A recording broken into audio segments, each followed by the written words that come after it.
there's rainy days and there's sunshine days. Well, for a farmer, a rainy day might be the best thing that's ever happened. To a lot of other people, they might perceive a rainy day as a depressing day, right? And same with a sunny day. Somebody that wants to be out in the sun, it might be the best day in the world. And to a farmer that's trying to grow his crops and his crops are drying out, a sunny day might be the worst day in the world. Welcome to the Ryan Rice Show, where we talk about what we learned yesterday that we can apply today so that we can be better tomorrow. I hope you enjoy and subscribe. Good morning, everyone. Happy Wednesday. Hope everyone is doing amazing. Today, I want to talk about a conversation I was having with somebody in my life earlier this week. And we were talking about the fact that his wife just seemed a little down recently, and he suspected that it might have to do with the fact that her dad had passed away a few years ago. And she's just been down, maybe even a little irritable. And several years ago, I'd heard this story, and you may have heard it, about the Chinese farmer and his horse. And I was having the conversation, and I said, hey, I wonder if this story would be applicable or if the story would help. Have you heard it? And I wonder if it would help if she had heard it. And so I want to tell that story because I think there are some really good applications and some applications that I have personally taken from it, and I want to share those with you in the event that it may be helpful. So here goes the parable about the Chinese farmer and his horse. So Chinese farmer and his son are living on a farm, and they rent the land, and they are farming radishes. And the way that they're farming them is they have a horse, and the horse has a tiller, and the horse is pulling the tiller behind him, and they're tilling the radishes. And this is how they get by, right? This is how they live, and they're making a very humble living, just enough to pay for their food and their shelter, which again, they're renting. And so they're tilling the land one day, and something spooks the horse, and he comes off the tiller, and he runs off. And the boy runs to the dad, and he says, oh my gosh, Dad, this is terrible. The horse is gone. We can't farm our radishes. We're not going to be able to live now. We're not going to be able to pay for our food and our shelter. This is the worst thing that's ever happened to us. Our life might be over. And the dad says, well, maybe. And a day passes, and the boy's outside, and they're trying to figure out what to do. And the boy looks up in the distance, and he looks over the hill, and he sees the horse is coming back, and the horse has 50 wild horses following behind him. And the horse brings those 50 wild horses back to the farm, and the boy goes to the dad, and he says, Dad, this is amazing. We don't have to worry about radishes anymore at all, and we're gonna be rich. We're horse people now, or whatever those people are called. And the dad was the boy was super excited, and the dad just paused, and he said, well, maybe. And then a couple days go by, and the boy is trying to tame one of the wild horses, and he hops on the back, and the horse bucks really high, and the boy gets jolted off of one of the horses, and he falls, and he breaks his leg.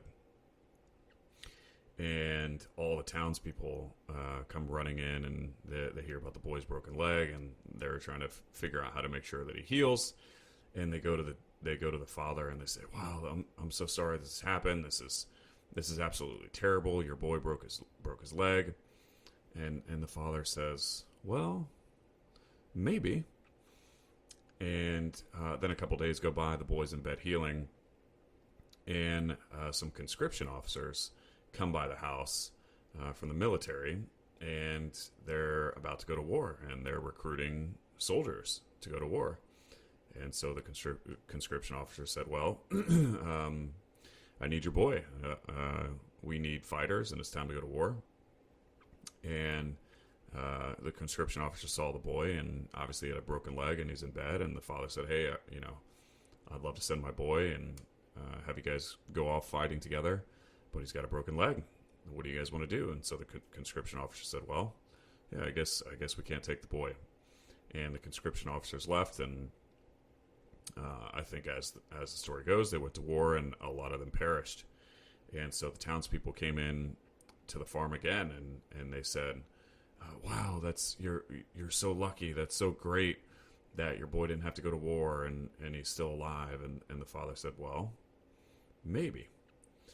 And the moral of the story is the fact that the whole point is that there's events that happen in our life, and the meaning that we prescribe to them is purely up to us, right? We may not know the impact of the event that has happened in our life for many years, and in the moment it might feel good, in the moment it might feel bad.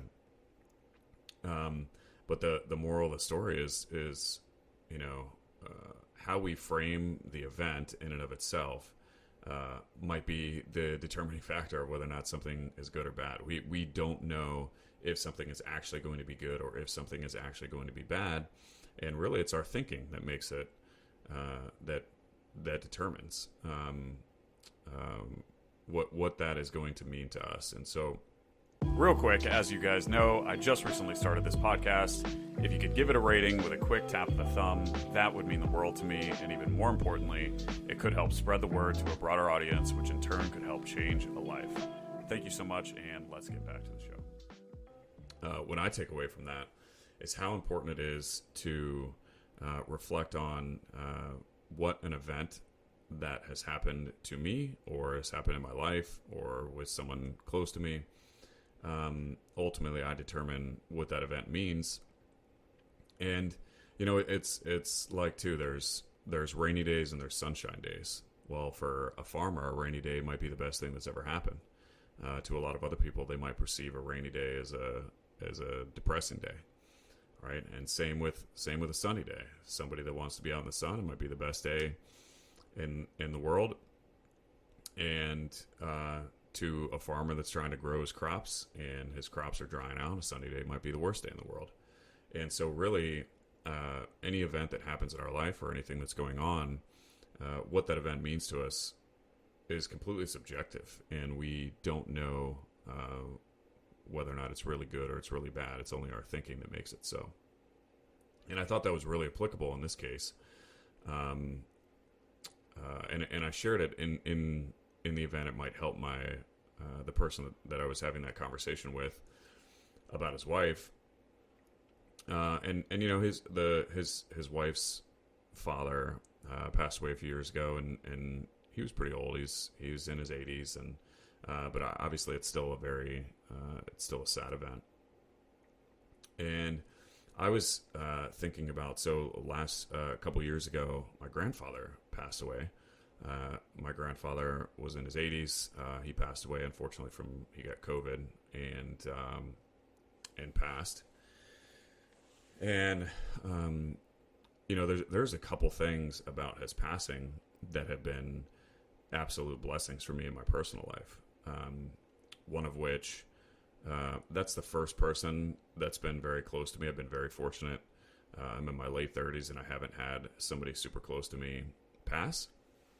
And so that was kind of the first close family member. I still had all four grandparents. Now I still have all three grandparents.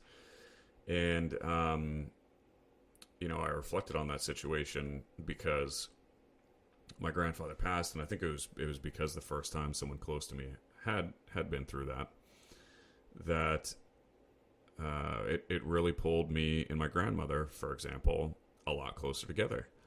And I have since spent significantly more time with my grandmother, and I've really enjoyed that relationship. And my girls have also become closer to my grandmother because we're naturally spending more time together. And that's truly been a blessing.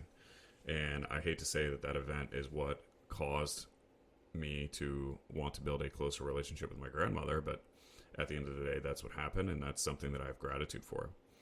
And another frame around the passing of my grandfather is, what if the beings of the universe, 20 years ago, what if he was supposed to pass 20 years ago? and the beings of the universe decided that for whatever reason that his life was going to extend beyond how long that it should have. And so from that frame, my grandfather lived 25 years longer than what he should have, and we all got to enjoy his presence for 2 decades longer than what was on his original plan. And what's interesting when I start to think about that frame is like we never know what the quote plan is, or if there is or if there isn't a plan. But it's powerful how a simple frame like that might change perspective a little bit, and it really just brings on a kind of a thought of gratitude. Another way that I apply this in my life as well is a lot of the people that are close to me know that when I got into real estate investing, I ran into a pretty tough contractor situation, and I'll tell that story on this podcast at some point. But a lot of people I tell the story to, they're like, wow, that's really tough. That sucks. Or I can't believe that you went through that. And I kind of think like, yeah, I mean, maybe it sucks, but at the same time, everything that I've been through has turned me into the person that I am today and has helped mold me into the business entrepreneur that I am.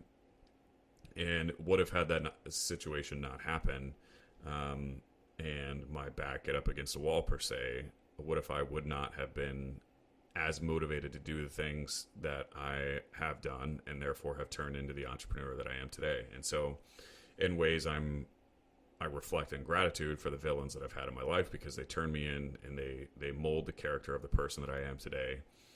And I think it's a powerful frame. And so I thought that might be a helpful story for you guys to hear, and I wanted to share kind of how I've applied it in my life and some of the perspectives that have been helpful for me. And that's simply the fact that, things happen in our life. It's up to us to determine how we interpret what they mean to us. And what's powerful about our minds is we can frame the situation however we want. We can frame it to make us feel bad. We can frame it to make us feel good. We can frame it to make us feel gratitude. And I think the things in our life, and we decide what those things mean to us, they can alter our state, which may alter the actions that we take, which then alters the results that happen in and around us. So that's it for today. Short and sweet. I hope that was helpful. And if not, that's cool too. But I appreciate you guys listening. Thank you. And until next time, peace.